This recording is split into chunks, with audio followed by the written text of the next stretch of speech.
the fans to recognize me a certain way when I enter the Google building. And also on the topic of style, you have tattoos. And one of the fans noticed that they're all on your left side. So Taylor Monster 15 would like to know, why are all of your tattoos on the left side of your body? It was actually per my father's request. So tell us more. He asked that I remain on one side slightly normal. So I only have my tattoos on my left side. I'm also a lefty, so it's funny. My father, when I was a kid, he used to try to change my hands when I was little, and the doctor would be like, "She was born that way. You can't." So I think maybe some of it, just from a neurological standpoint, it might be because I'm creatively driven by my left side. Maybe that's why. But he's asked that I don't get any more on the right side for whatever reason. I think he sees this as my like Marilyn Monroe side, and this is my Iggy Pop side. So beyond your style in clothes and tattoos, you also show tremendous style in your videos. And the Strooby-Doo would like to know, how do you come up with your video ideas? Every time I watch them, I'm stunned by the creativity and meaning. I love you, Lady Gaga. Strooby-Doo, your little monster. Strooby-Doo? Strooby-Doo. Strooby-Doo. It's good old faithful. I'm a creative person, and I just always, at some point, the idea comes to me, and the most important thing, I think, with creativity is that you honor your creativity and that you don't ever ignore it or go against what that creative image is telling you because of what society is projecting on you. I remember when I called Troy Carter, my manager from Amsterdam, and I was like, I want to be on a government-owned alien territory in space, and I want to be giving birth to my own head. I was about to ask about the kaleidoscope. And he was sort of, and I guess, you hear the... And he was like, why? And I said, because I see myself and my fans, and I feel that they give birth to me, and I give birth to them, and the eggs symbolize the race of the future, which bears no prejudice. So, I have my own... And I'm like, then I'm showing him Francis Bacon photos, which is like all this bleeding imagery, and he's like, I don't get it, We worked with Nick Knight on that video. If you think I'm bad, Nick Knight is, he is so smart. I'm just like, Nick, I love you, but I don't understand what you're saying. I just really always, like just the other night, last night actually, I was laying in bed and I had this idea for an outfit, and I just made myself get up and I sketched it real fast and then I went back to sleep. I think it's when you say, oh, I'm too tired, let me just go to bed. That's when the creativity stops coming. It's when you if God calls you, pick up the damn phone. Hello?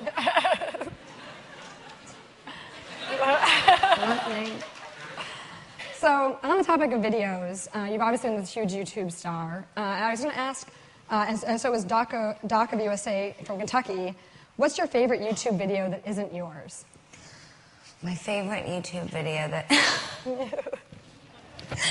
It's so embarrassing, but I love it so much. I love the boy that, when he comes home from the dentist...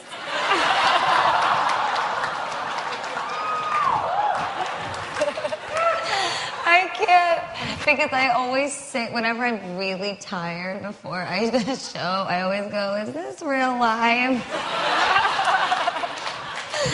Because I'll have been up for like 30 hours straight doing interviews, and then I'll hear the, and the show starts, and I just go, is this real life? And everybody goes, it is. You have to go on stage. I love that video. That poor boy. There's also so many fan remixes and remakes of your songs on YouTube. I was wondering if you have a favorite there. I know there's Maria, the young girl, who I think really embodies a lot of what is interesting about technology. Maria is just so special, and she's like 10 years old, But even 10-year-olds today know how to work a webcam and upload a YouTube video, you know?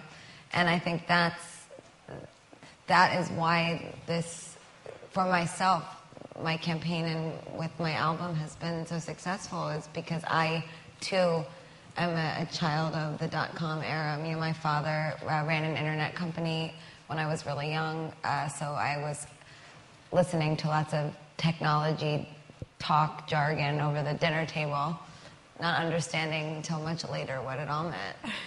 But she's beautiful. She's very young, and she has a voice in the world, and she latched on to a song that was very risky for me to put out so soon in my career. But if I could just touch maybe 10-year-olds in the world in every single continent, maybe I could make a difference. Do we have the Maria video? I think it would be good for people to see it. I think we might have it queued.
She's just so amazing, you know, and it's so, what I would like to speak about is the way that we experience music now. We experience the music through the internet, but it has really great effects, and it also has really negative effects. The great effect is Maria. The negative effect is you sort of quite mathematically input your songs and your soul into a computer, and out spits out charts. So the fan experience now digitally is they buy the song and then they get into chat rooms and they watch the song climb a chart. But somebody like Maria has no pretension. She's wildly innocent and beautiful, and she only cares about the music and the lyrics. So what I'm working on doing now is creating a fan experience with the release of Born This Way that takes them a bit away from the computer in terms of the actual purchase of the song. I want to encourage the fans to experience the music and the lyrics, removed of that sort of behind the computer banter. When I was a kid, I was standing outside of HMV praying that I saw Billy Joe's fingernail in the window. Wanted to get my Green Day CD signed. I was hoping that I would see Tom York when Radiohead came in. You know, that is what I want to recreate for my fans. We've done it with the Monster Ball, and now I want to do it with album retail. And you've also shown a lot of things from behind the scenes. So you had Gaga Vision on YouTube, and Gaga Info from Twitter would like to know, please, could you bring back Gaga Vision? We miss it so much. P.S. We love you, and we're so proud. I love Gaga Vision. That was they were these little films that I was doing back when I first began touring, but I actually just got so busy that it was really difficult to have a camera on my face. You will never see me do reality television. It will never. Don't even ask. It will never happen. It will never happen. It's just, I'm not that kind of person. My whole life is a performance piece, so I don't need to have my picture taken to feel that I'm in a moment of art. So, but the good news is, as I'm planning the Born This Way ball, I have been speaking to Terry Richardson, who's this really amazing photographer. He wanted to film some of the making of process of what we're doing. So I'm hoping we can resurrect the Gaga Vision videos for the creation of the new tour, so you guys can creatively be more connected to how I make things.